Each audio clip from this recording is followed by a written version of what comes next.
Can you state your name for the record? Yes, Alex Franken. I'm a victim witness assistant with the prosecutor's office.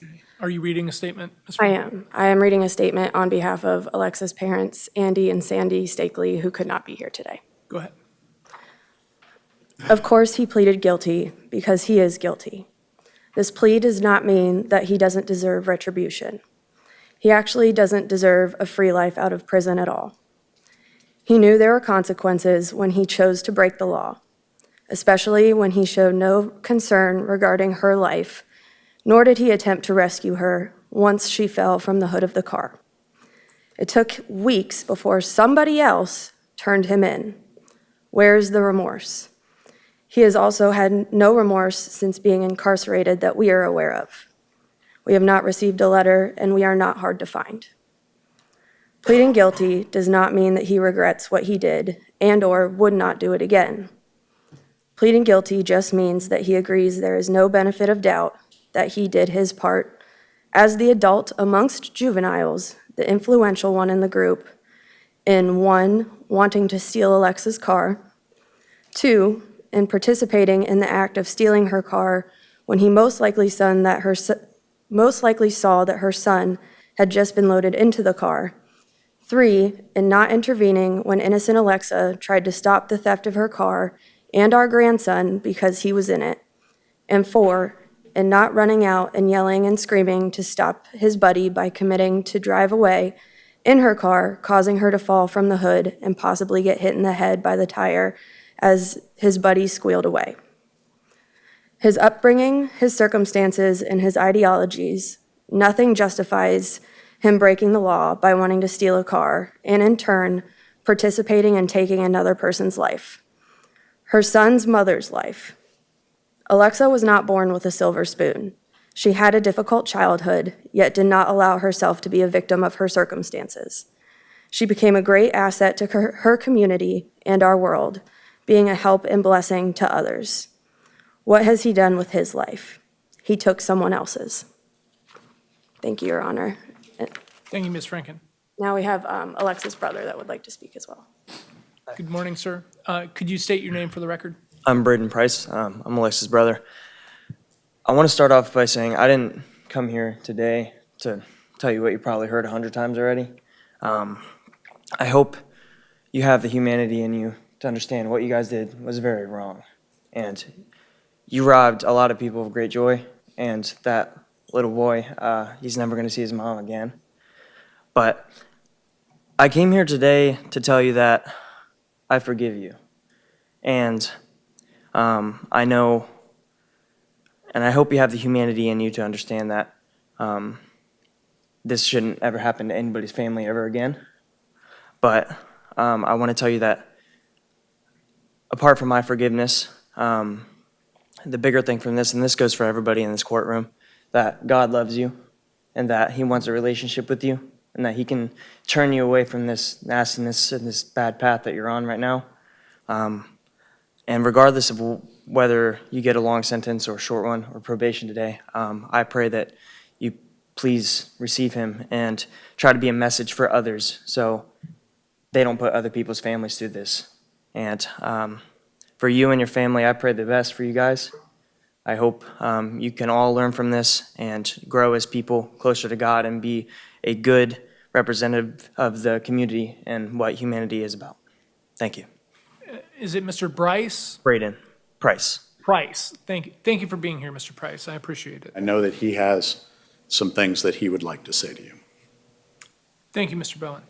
Mr. Dowling, you do have the right to make a statement at this time. What would you like to say to the court? Read it. You want me to read it for you? If you can get through it, I would say do it yourself. Can you do that? I can try. Okay. All right.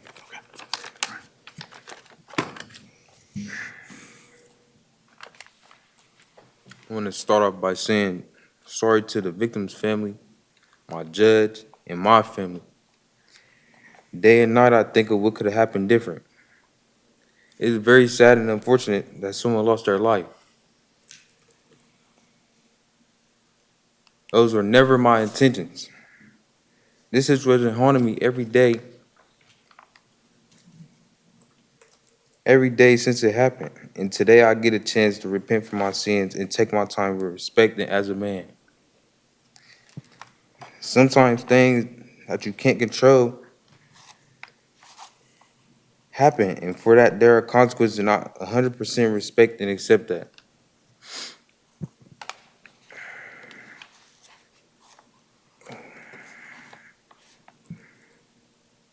I would like to say thank you to my judge for a second chance back into the community. I learned from my mistakes. I know things could have played out different. I feel a weight being lifted off of my shoulders today, and I will take this time with an open mind to new possibilities to become a better man. I also want to say thank you to my family for supporting me through this rough patch on my journey through this situation to manhood. And thank you to my attorney for being great and guiding me in the right direction. I do appreciate your statement.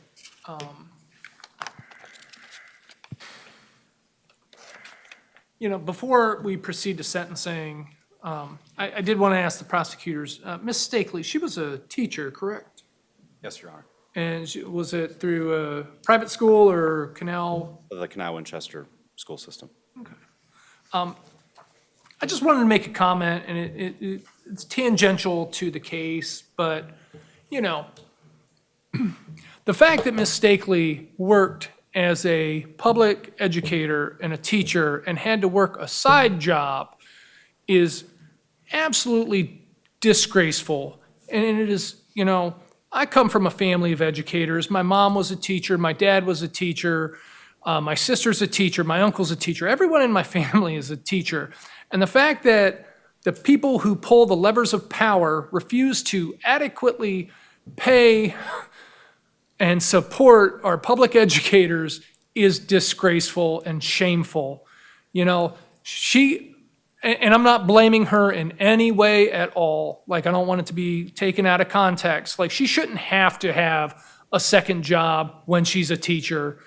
She shouldn't have to be taking her child to a babysitter so she can go work in the food service industry. And I grew up in the food service industry. I've worked several jobs. It's an honorable profession, but it is hard. It is difficult. And to work that, you spend all day teaching kids and then go to work at a restaurant or a bar. She should have never been in that position where she had to do that. And it is absolutely disgraceful that we treat our educators and our teachers, the people who take care of our children, with such disdain and scorn and you just chiseling away at their ability to make a living doing an incredibly important job. It is just absolutely shameful. And Ms. Stakely should have never been in the position where she had to work a second job to make ends meet when she's got, I assume, several degrees and licensure, and she should have never had to work as a waitress or a bartender or, it's just absolutely, it's shambolic. It's just, it absolutely should have never happened, that she would have to be out at, past midnight picking up her child from a babysitter so that she could work a side job to make ends meet. And that has been underpinning this entire situation. And, I would be remiss if I didn't point that out, that she should have never been in this position to begin with. And that is not to blame her at all in any way. Our society shouldn't punish teachers for going into the profession of educating young people. And, hopefully, I feel like that comment was appropriate given the facts of this case. Turning to the actual sentencing factors and the facts of this case, I would note for the record that counsel did meet with me in chambers and showed the court one of the security videos of the incident. By agreement of the parties, and Mr. Bowen, Mr. Leonard, Mr. Zizek were all present, I had an opportunity to view it. This is a video that would have come out at trial had we had a trial in this case, and it is heart-wrenching, it's disturbing, it's tough to watch. The court has a number of factors that it has to weigh in determining what the appropriate sentence should be. the fact is that, and I agree with Mr. Bowen, that it is ghoulish to compare, is one death less worse than another death? But the fact is that Ms. Stakely didn't deserve what happened to her. She's trying to do her job. She's trying to do multiple jobs, one of those jobs being a parent.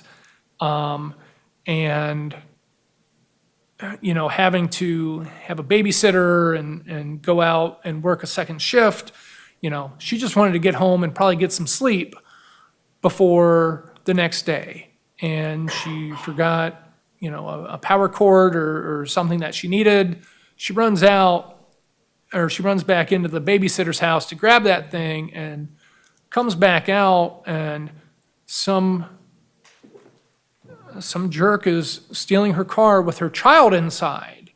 And it is totally foreseeable that she would jump on the hood to try to protect her son. And I understand that Mr. Dowling wasn't the person behind the wheel, he wasn't in the car, but he was out patrolling, taking stock, scoping out what cars can we break into, what packages can we steal off of people's porches, what can we get away with? And I think the letter from the family, it touched on something that I had thought as I was preparing for the sentencing today, is that you were the adult. You were the grown man. I understand you're 20 now, you were 19 when it happened, you were the adult. You could have walked away. You could have said, no, man, no, don't do that. Don't do that.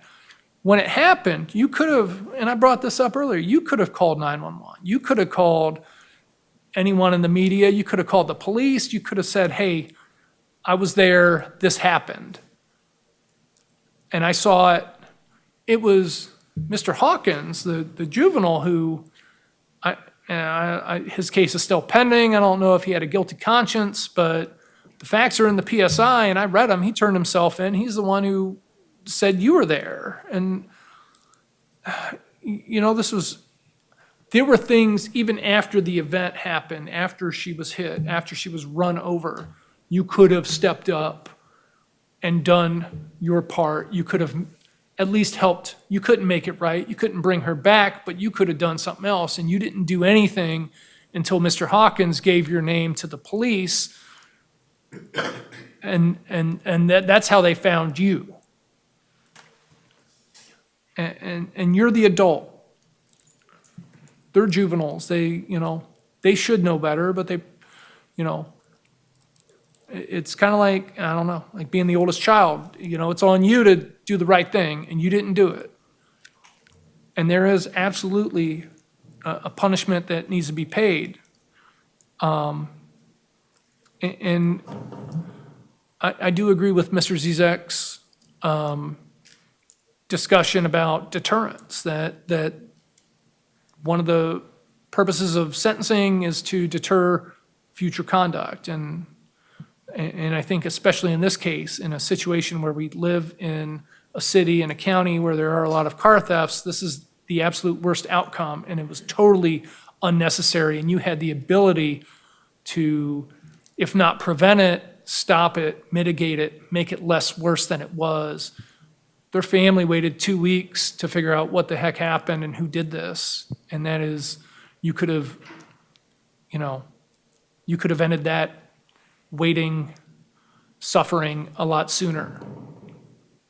You know, I do agree that your statements are remorseful, but had he never turned himself in, I don't know that you'd be standing here right now, because they wouldn't know. It would be an unsolved case. Because I don't believe that you would have turned yourself in on your own. I don't believe you would have had the guilty conscience to say, this thing happened and I saw it and I need to report it. I don't think you would have ever done that, and you're the adult. This is an extremely difficult case, and the court has thought a lot about what the appropriate sentence should be, and I've considered all of these sentencing factors. And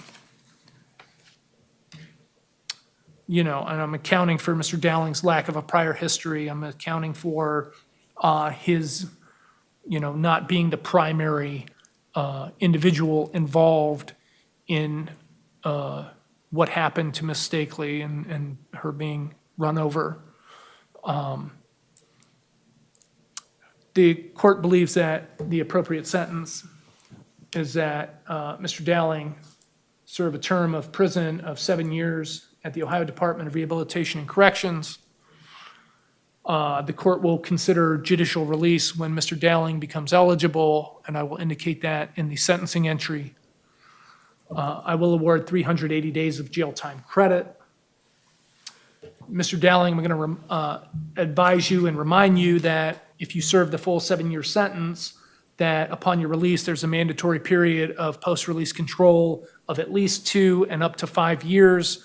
If you violate post-release control, you could serve an additional 3.5 years. I'm giving you the opportunity to file for an early release when you're eligible. I'm factoring that into the court's sentencing decision that when you become eligible, I will consider you as long as you have demonstrated that you are taking your rehabilitation seriously and that you are committed to fixing the decision-making process that led you here, because you were not thinking that night. You were not being a leader. You were not being an adult. And Mr. Hawkins and the other offender, if you were the adult there, maybe this didn't happen. But, you know, Mr. Hawkins will have his own case that'll play out on its own. But in terms of your involvement, the court believes that a 7-year sentence is appropriate. There is a presumption in favor of prison. The court finds that, based on my review of the pre-sentence report, that presumption has not been overcome.